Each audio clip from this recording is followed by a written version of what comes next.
Hello there, my name is Michael Maynard and welcome back to Gorilla Picking.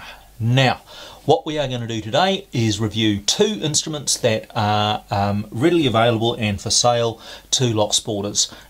They're both a very good idea, one's better than the other one, and we will talk about why shortly. Now, the first one is the Peterson Otoscope. So we'll talk about that in great detail in a minute, okay? But the bottom line is this thing is worth 20 US bucks. It is sold by Peterson's, the people who provide the picks, and you can get it from almost any lock sport wholesaler. I get my stuff from Pick Pals because they're in Australia. If you're in North America, you get it from Peterson's direct. If you're in Europe, there are dealers over there, obviously. So that's where this one comes from.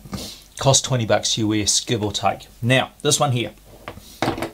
This is the HUK, so it's Chinese. The HUK fibre optic, and on websites it's called lots of different things, but it's generally called the fibre optic 120 lumen light or lamp or inspection light or something similar. And it does sort of broadly the same job as the otoscope, okay, so it pumps light out, but it is worth considerably more money, and depending on which one of the Chinese sites that you go to, so there's one called Ali something, and there's one called DH something, and there's one called Bang something else, depending on which one you go on there, and depending on whether or not there's a deal that particular day, these things are anywhere between 28 bucks US and 47 bucks US.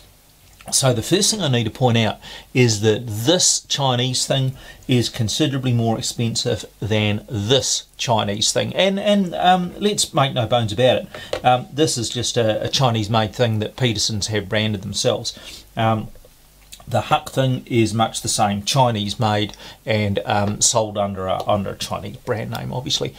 Okay, so we know where they come from. Well, what the hell are they designed to do? Well, they are, broadly speaking, both designed to do the same job, which is to pump light into a lock so that you can see inside it.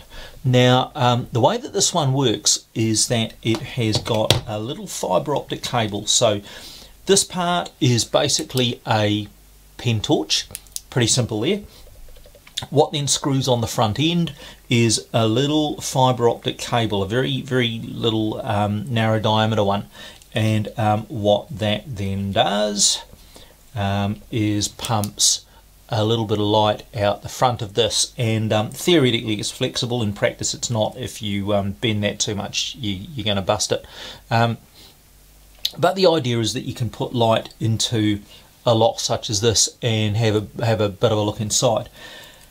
And yeah, you know what, it's not a bad idea, but it just really doesn't work that well. And in the way that many Chinese made things are designed, the idea behind it is good, but the practical use of it isn't that great.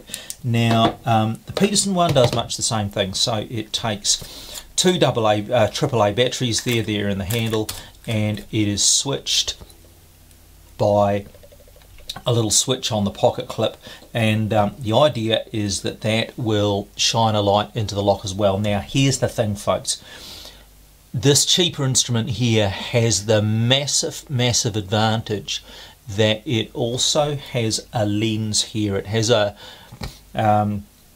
very crude, very rudimentary lens system, and what that does, it lets you look up inside the lock, and that, folks, is the massive advantage that this has over the HUK thing. I've got no objection with the way that the HUK thing's made, okay? I think that's you know, it's well put together, and if I wanted a pen light and if I was happy to pay 28 bucks US for it, then I'd have a fairly good little pen torch. But for our purposes, it is just so far superseded by this that it isn't funny. Now, it is in fact very, very difficult to give you guys views of what you see through one of these things through the camera. It just can't really be done. But what I do happen to have is a separate little USB camera, and later on what I'm going to do is splice some views in. So the little USB camera has a USB plug on one end, a tiny little camera on the other, and there are some LED lights in there, so it provides its own illumination. That is going to mimic a little bit of the view that you get down through this thing, but again, trust me when I tell you, rudimentary though the optics on this are, they are far and away better than this thing. Okay guys, well this is about as good as it gets with a USB camera really, and I don't rate these things either. I think these are junk quite frankly, but again it was, you know, cheap on Banggood or whatever, so I bought one of these things. So it's internally illuminated. You can turn the brightness up and down, although that's full brightness, and it will, at a distance, I'm holding that at about maybe 60 mils, something like that. At that sort of distance, it actually gives a reasonably good picture, okay? But here's the thing, it suffers the same problem as the HUK little illuminator, in that the lighting and the vision are in two different axes. So when you get in close, you'd really like to be looking down the same axis as the light, and you know, you just can't do it, and on top of that it loses focus as well. So it's there, it's available. I don't like it, and frankly I wouldn't buy it. I would buy the Peterson Otoscope. There you go.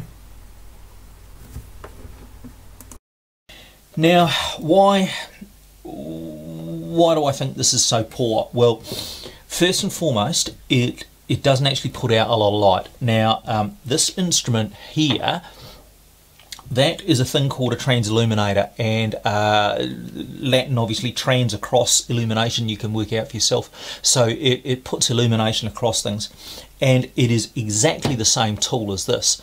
Now, and this is an instrument that I use at work obviously. Now, if I transilluminate my finger there, you can quite easily see the amount of light going through there, and you can see the light coming through my finger.